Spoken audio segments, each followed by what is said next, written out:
Selamat pagi semua. Senang sekali saya Lela Mona Ganim menemani Anda untuk belajar. Saya ingin mengajak untuk menghayati belajar, merdeka belajar yang berimplikasi pada kemandirian belajar. Teman-teman semua, para mahasiswa, masa depan Indonesia ada pada pemuda-pemudi Indonesia, pada masyarakat Indonesia, terutama pada pemuda-pemudi Indonesia. Dan teman-teman semua, saat ini kita ini sedang berfokus untuk pembelajaran yang berorientasi pada luaran juga, gitu ya, outcome based education. Intinya, dosen bukan lagi bagaimana dosen mengajar dengan sebaik-baiknya, tapi lebih pada bagaimana mahasiswa bisa belajar sebaik-baiknya. So, yang perlu mahir adalah mahasiswa. Ya, ini penting sekali. Dosen tentu saja, tetapi yang berfokus kita bahas saat ini adalah mahasiswa.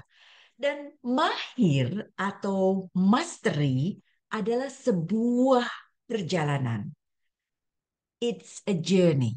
Mastery, it's a journey. Sebuah perjalanan. Gak ujuk-ujuk kita ngerti sesuatu. Gak ujuk-ujuk kita mahir sesuatu. Untuk mahir adalah proses panjang yang dikumpulkan, kumpulkan, kumpulkan. Nah, teman-teman semua, saat ini personal learning network ini luar biasa. Kita bisa terhubung, saling terhubung dengan sumber-sumber belajar yang luar biasa, terbuka, dan sangat mudah untuk kita peroleh. Maka kita bisa belajar bersama dengan menggunakan teknologi atau media dan lain sebagainya.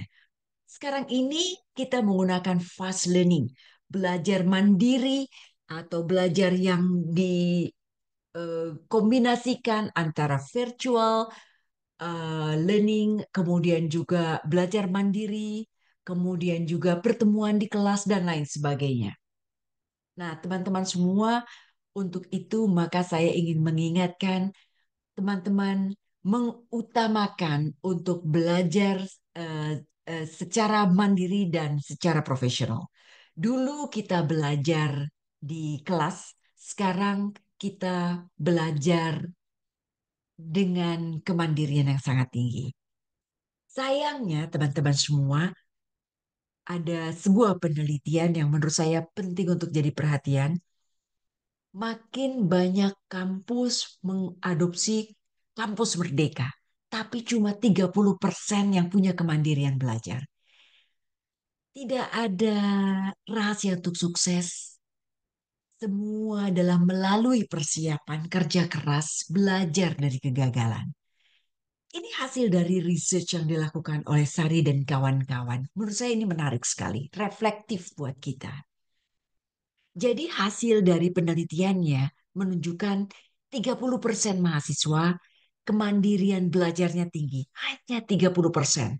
10% sedang, 60% rendah. Maka teman-teman semua, inilah saatnya untuk kita menghayati sekali lagi betapa pentingnya kita untuk punya kemandirian belajar. Apa itu kemandirian belajar? Kita perlu mengembangkan motivasi untuk belajar, punya keinginan yang tinggi di dalam diri kita untuk belajar, kita eh, genjot terus semangat belajar itu, kemudian juga kita bikin perencanaan.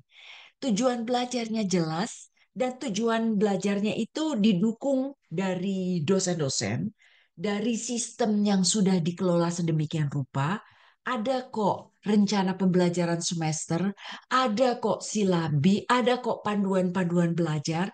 Jadi, dengan skema yang telah ditetapkan, teman-teman semua upayakan untuk merencanakan tujuan belajar secara jelas dan melaksanakan dengan proses belajar yang baik, implementasi yang sebaik-baiknya. Teman-teman juga perlu melakukan monitoring diri, menilai kesuksesan belajar secara mandiri dan melakukan evaluasi. Di dalam sistem, di dalam proses belajar di kampus juga sudah ada. Ada tugas-tugas yang diberikan, kemudian juga ada proses diskusi, ada proses untuk mengelaborasi apakah proses belajar tersebut sudah sampai dan lain sebagainya.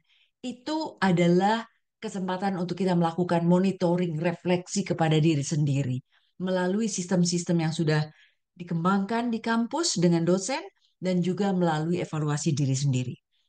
Teman-teman semua, saya juga ingin mengingatkan teman-teman perlu memiliki keterampilan komunikasi interpersonal sehingga bisa bertukar ide, gagasan, pendapat dengan orang lain dalam ruang-ruang yang sekarang ini sangat terbuka.